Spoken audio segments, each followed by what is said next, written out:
Oh, well, hey there. I didn't see you come in.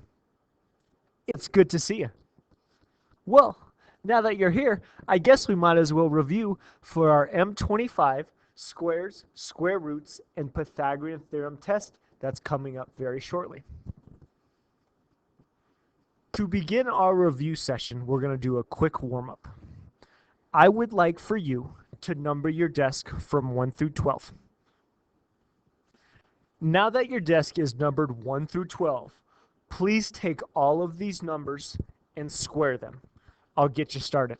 1 squared is 1. Okay, there's your first one. Please do 2 through 12. Pause the recording now, and when you're done, restart it. All right, let's look these over. 2 squared is 4. Let me get my marker. There we go. 3 squared is 9. 4 squared, 16. 5 squared, 25. 6 squared is 36. 7 squared is 49. 8 squared, 64. There we go, 64. 9 squared is 81. 10 squared is 100. 11 squared is 121. And 12 squared is 144. Now, even though this was our warm-up, this is a very important part of the test coming up. If you were able to do that easily and quickly, please move on. If this was difficult or you missed a few, I would go back. Please rewind this and try it again until it's pretty easy for you and you can do it quickly. All right, once that's done, let's move on. Another piece of this test is you have a number that is not a perfect square. So for my example, I will use the number 51. Now, we know 51 is not a perfect square, but what we ask you to do is to take this number and to find the closest perfect square. So for an example, 51 is not a perfect square, but we can, the closest number, and this number right here, this little slanted equal sign means approximately. So 51, the closest square we can get to it is 7. Because 7 squared equals 49, and 49 is the closest that we can get to 51. So my answer would be approximately 7. For practice, I would like you to please try these 3. The first one is 38. Second one, let's go with 15. The third one, let's do 105. Please find the closest square. Pause the recording now and do that. Go. All right. So the closest square we can get to 38 is 6. 6 squared is 36, which is close to 38. Second one, 15. The closest square we can get is 4. And the third one, the closest we can get to 105 is 10. 10 squared is 100. 11 squared is 121. So 10 is the closest that we can get. Now, we're going to do the opposite of what we did for our warm-up. We are going to, I would like for you to start at 144, and you're going to go all the way down to 1 with only finding the perfect square roots. Go. Excuse me, please pause the recording, and then you may begin. All right, this activity looks very similar to the first one we did. It's actually just the opposite. But again, it's important to know all your perfect square roots. So the first perfect square root is 144. And we know square root of 144 is 12. The next one is 121. 11. Square root of 100 is 10. Square root of 81. 9.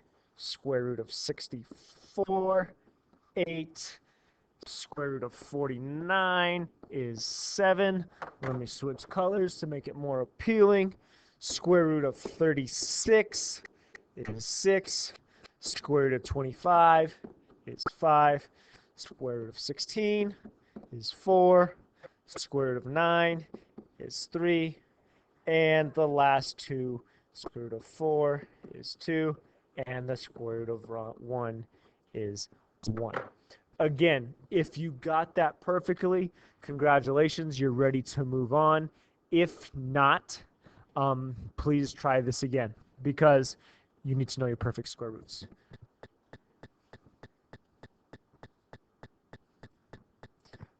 This next activity is similar to something we've already done as well. So again, I'm going to give you the square root of a number. So my example will be the square root of 60. So I have that number. And what we ask for on your test is we want to know what two integers or two whole numbers is this in between.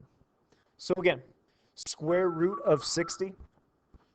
Sorry about that interruption. The announcements are killing me today. Okay, so let me take a step back. So we have to find the closest two integers between two whole numbers. So for our square root of 60, we know that is between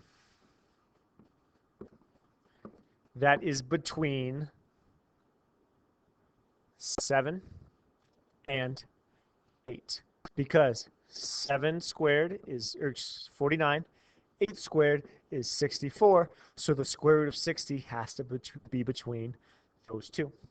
Let me give you another quick example. So if I have negative square root of 27, I know, let me grab a different color so it doesn't come together. I know it has to be between negative 5 and negative 6 because this would be negative 25, this would be negative 36, and negative 27 falls in between those two.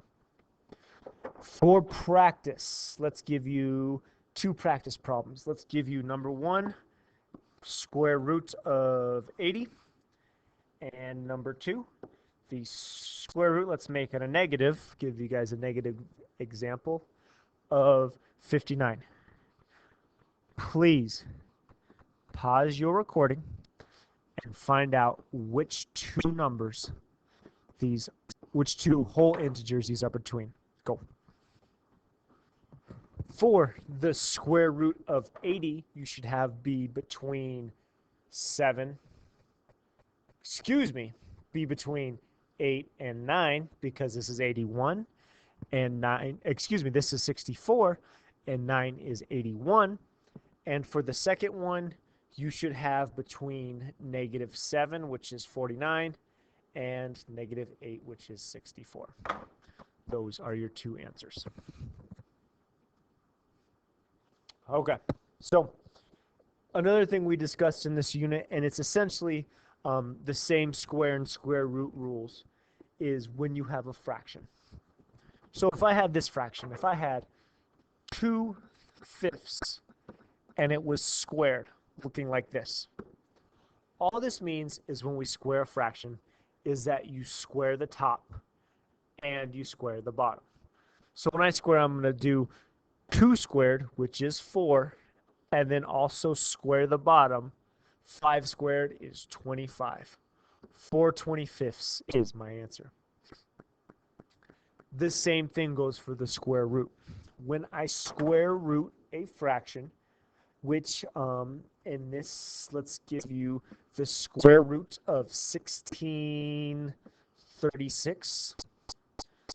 So again, I would square root the top and square root the bottom.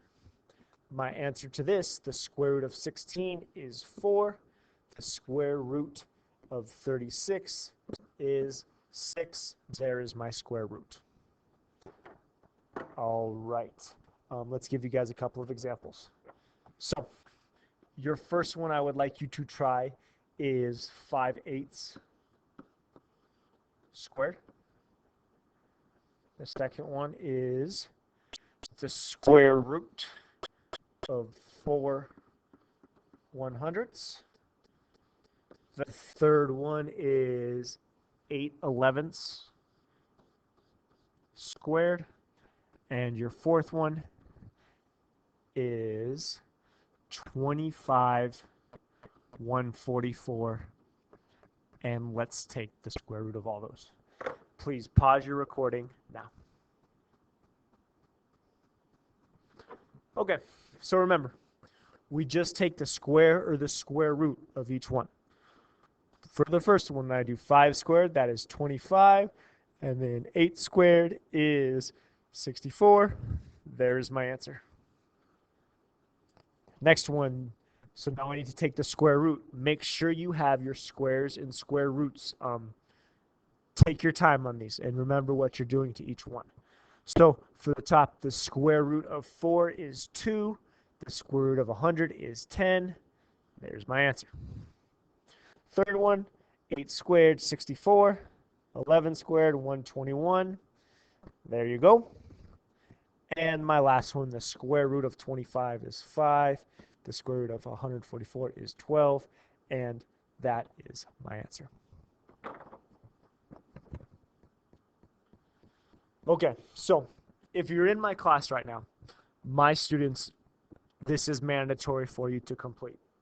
If you're just watching this for a second time or at home, this is optional. But these practice problems, it has practice of everything that we just did. Please complete it and then hand in your work to me. Pause your recording now. We are done with squares and square roots. The next part of this test we're going to go over is rational and irrational numbers. So, rational numbers. All rational numbers are it's often our basic numbers that we think about. It's a number that ends. So a whole number, 5, would be a rational number, as well as a repeating fraction. So if you had 0.33 or a 1/3, that would also be a rational number. If it either repeats or it stops, that means it is rational. Also, if it is a perfect square, for example, the square root of 9, that is 3, so the square root of 9 would be a rational number. Over here, I give you a few examples. On your first one, we have this. This number ends right here. It terminates, so it is rational. Here is our repeating number. Those are rational, as well as this one right here. And then 3/4, any fraction, is also rational. So I know that's kind of a quick way to think of it, but we'll get some practice with it as well. Irrational numbers. The most important thing to know about irrational numbers is these are numbers that do not repeat or do not end. They go on for forever. So the easiest way to do it is to give some examples. So the irrational number that most of us think of is pi. Pi is 3.1415, but it just keeps going on for forever. Also, and what you'll need to know for this test is if you have a number that is not a perfect square root. For example, the square root of 2. This is not a perfect square root, so it is an irrational number. Okay? Let's do some examples.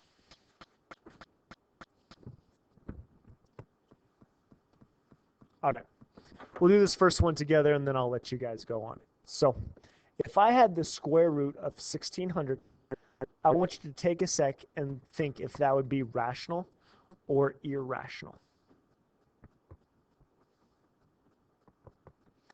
This is a rational number because I look at my square root. I want to block out my zeros to begin with. Just put your hand over the zeros. I can take the square root of 16, which means I can take the square root of 1600, which you add half the number of zeros in if you remember from class. So 40 times 40 would be 1600. So this is a rational number because it is a perfect square. Remember, only perfect squares can be rational numbers. Let's do a couple more perfect square examples because those are the ones that trip most people up on the test. So let's do number 1, square root of 81. 2, square root of 900. 3, square root of 120. And 4, the square root of 150. Please pause your recording now and complete these. My first one, number 1, was my easiest. Square root of 81, I hope you remember from earlier in the session, that is a perfect square, that is 9, and that is a rational number because it is a perfect square. Number 2 was a lot like my example. If I cover up the zeros, I see that I know I can take the square root of 9. I know that's 3. So I add in half the number of zeros, which is 30, which is a perfect square, which is a rational number. Number 3, square root of 120. I know that 11 squared is 121, or the square root of 121 is 11. But 120 isn't a perfect square. Since it's not a perfect square, this is a irrational number. And the same thing goes with number 4. I know 12 squared is 144, or the square root of 144 is 12, and so 150 is not a perfect square, which makes it an irrational number. If you are in my class, please complete page 223, 21 through 30. It's all you have to do is list rational or irrational, so it should go very quickly. Remember, rational numbers are perfect squares, fractions, repeating decimals, or anything that ends. Irrational numbers are decimals that go on for forever, non-repeating decimals, and that go on for forever, and square roots that aren't perfect squares. You may begin on your bookwork. The final concept that'll be covered on this test, and it's something that we've spent a significant amount of time in class on. It's the Pythagorean theorem. So a real quick review on the Pythagorean theorem is, let's begin with when you use it. So we only use Pythagorean theorem to find the length of one of the sides of a right triangle. It has to be a right triangle. You'll see my right angle right there indicating that's a right triangle. Parts of a right triangle. So if it's attached to the right triangle, the two sides that are attached to the right angle are known as my legs. So here I have a leg, and here I have a leg. Across from the right angle, you look at your right angle and you go directly across, is your hypotenuse.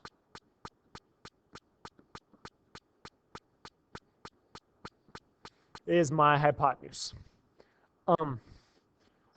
In order to do the Pythagorean theorem, you have to know how to identify a right triangle with your legs and your hypotenuse. So my equation is to solve for a side we're missing. The equation for the Pythagorean theorem is a squared plus b squared equals, and I'll make sure to color code it for you, c squared. So my c is always my hypotenuse. My legs go in for a and b. This is just something, your legs you can interchange. It doesn't matter which leg goes in for a and b. It's just a leg has to go in for each one. But c is always my hypotenuse. That's where I like to start. All right? So how it works is that, let me draw a new right triangle. So here's my right triangle right here. There's my right angle. So let's say I have this leg is 3 and this leg is 4. Let's put these in centimeters. Okay, so if you remember, my equation is a squared plus b squared equals c squared. So again, my legs are attached to my right angle, and they go in for a and b. So we'll put 4 in for a. So 4 squared, make sure to keep your squared, plus 3 squared. So weak 3. Let's try that again. Plus 3 squared, and we do not know the length. We are trying to figure this out right here. So we do not know my hypotenuse, which is my c squared. Okay. If you have any questions about this, please email me or come up to the front of the classroom right now and ask me about this. The most important part of Pythagorean theorem is just being able to set up your equations correctly. Okay, now that we have that, let's square these numbers. We know 4 squared is 16, plus 3 squared is 9, equals c squared. Again, do not forget your squared. Also, what I want you to notice too is that all of my equal signs stay in a straight line. Well, I mean, if I could draw a straight line, they'd all be on that straight line. Because when we get to more complicated problems, it's important that we work right down the page. Okay, 16 plus 9 is 25, and c squared. Now, we need to get c by itself. If you remember, the goal of algebra is to get the variable by itself. We're almost there, but we have to get rid of the square. So, we have to find a way to get rid of the square. The inverse of the square is square root. So in order to get c by itself, I have to square root both sides because I have to get rid of this square right here. Me square rooting that gets rid of the square, and I have c by itself. The square root of 25 is 5. I know my hypotenuse, or this right here, has a length of 5 centimeters. That is Pythagorean theorem. Also, here's a nice little visual, a little kind of movie thing that'll show you how it works. Maybe. There we go. So, you guys did this in Mr. Baker's class, but right here you see my A, my B, and my C is directly across from my right angle, so that's my C. Now, this shows you why it works. So, I have my A, which is 4 right here, and it just disappeared on me. But, let's see if we can go back. I hate it when that happens. There we go. We'll start this thing over. So, one of my units is 4. Okay. This is 4 right here. So, with this being 4, my area of this box has 16. With this being 3, a length of 3 units, the area of this box is 9. And with this being 5, the area of this box is 25. 16 plus 9, my A plus my B equals 25, and that's why this works. I rushed through that visual very quickly, but if you get stuck, think back to Mr. Baker's triangle activity and what you guys did for homework, and that'll show you why it works. All right, let's try a Pythagorean theorem practice problem where you have to find the hypotenuse. So, let's go, here's a right triangle. Let's go with one leg being 5 centimeters and the other leg being 12 centimeters. I want you to use your Pythagorean theorem to find the length of your hypotenuse. Please pause the recording and complete this problem.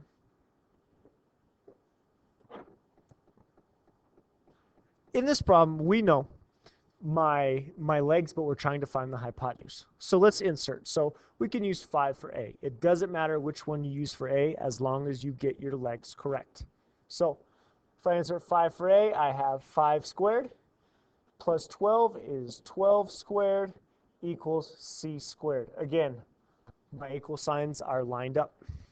5 squared is 25 plus 12 squared is 144 equals C squared. 25 plus 144 is 169 equals C squared. Now, we've reached the point again where we have to get C by itself. The inverse of squared, or to get rid of the square, is square root. So we square root each side. C equals 13, because 13 times 13 is 169. So I know this side, my hypotenuse, is 13 centimeters. Okay, those are the basic Pythagorean theorem problems. Now, on these next examples, we know one leg, but we also know the hypotenuse. So I'll show you how that looks. If this is 6 meters and my hypotenuse is 10 meters, we have to set up my equation a little bit differently. So again, I keep my A squared plus B squared equals C squared. I know one of my legs. I know one of my legs is 6. Let's put that in for A. 6 squared. Now I don't know this leg. I'm missing one of my legs. So I have to keep my B squared there because I don't know. This is my B. My hypotenuse, which is directly across from my right angle, is 10. My hypotenuse always goes in for C. Always, always, always put your hypotenuse in for C. I have 10 squared. Now let's work down. 6 squared is 36 plus B squared equals 100.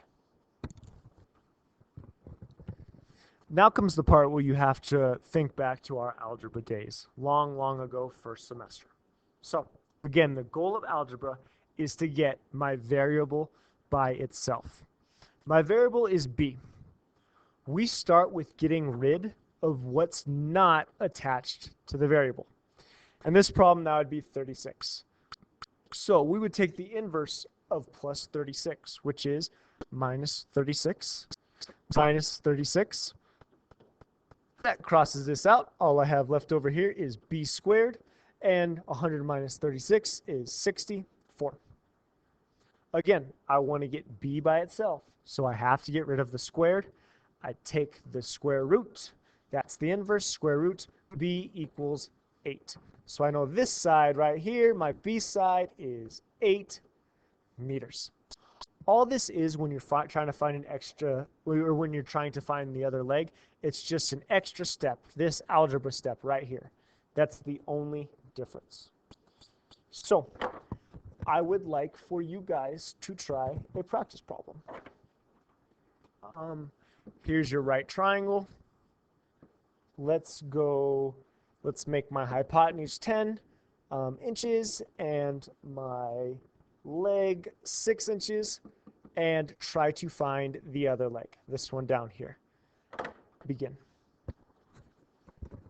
So this problem is the exact same as the last problem. I'm sure some of you caught that, but I just switched my legs.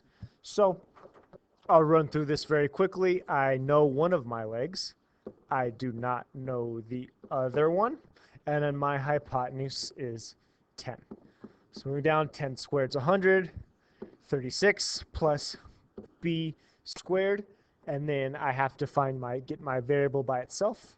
Minus 36, that is the inverse. Minus 36, that is 64 equals B squared. Take the square root for the inverse. B equals 8, so I know my bottom is 8 inches. Now, here is an important piece that we haven't discussed yet. If you are asked to find the perimeter of a right triangle. All the perimeter is each side added up. We want to figure out how far it is. Perimeter is how far around is it. So I would take 6 plus 10 plus 8. My perimeter for this problem would be 6 plus 8 is 14. Carry my 1. My perimeter is 24 inches. So if you are asked, let me restate this because this is important. If you are asked to find the perimeter, you need to find what all the sides are and add them up. There will be a perimeter problem on this test. So if you are stuck or don't understand how to find the perimeter, please email me or come up front and ask me. Please know how to do this. Your last type of problem in which you need to know is you will be given 3 numbers. Let's say those numbers are 14, 15, and 17. And your job is to figure out if this is a perfect right triangle. How this works is that you still have to use your equation. A squared, the marker, there we go. A squared plus B squared equals C squared. Now, we know my hypotenuse is always the longest. So you identify the longest number, in this case it's 17, and put that in for C. 17 squared, and then I have to put 14 and 15 in. Since they aren't the longest, we know those are my legs. So those can go in for A or B. We'll just keep them in the same order. So 14 squared plus 15 squared equals 17 squared. Now I just have to complete this problem. 14 squared is 196 plus 15 squared, and I'm using a calculator for this, by the way, is 225 equals 17 squared, which is 289. Now, I have to see if these two sides equal. If they do equal, then yes, it is a right triangle. If they do not equal, then it cannot be. So, if I'm taking a look at the left side, I have 196 plus 225. That is 421. 421 does not equal 289. Therefore, these numbers right here, this cannot be a right triangle. So no, this is not a right triangle. On the assessment, you will need to show your work and say whether or not it's a right triangle. And I'll give you some of those practice problems I'll give you some of those practice problems now. The last part of this study session is I would like for you to complete page 228, numbers 1, 2, 4, 9, and 30. Please complete those, and we'll pause it and then complete them. Congratulations. You just finished the square root, and Pythagorean theorem test review. If you have any questions, you can either comment on this YouTube or you can email me at brandon.slade@bvsd.org or call me on my school phone, which is 720-561-7450. I am delighted that you stopped by, and let's kill this test. Let's do a great job. Please let me know if you need anything, and have a great day.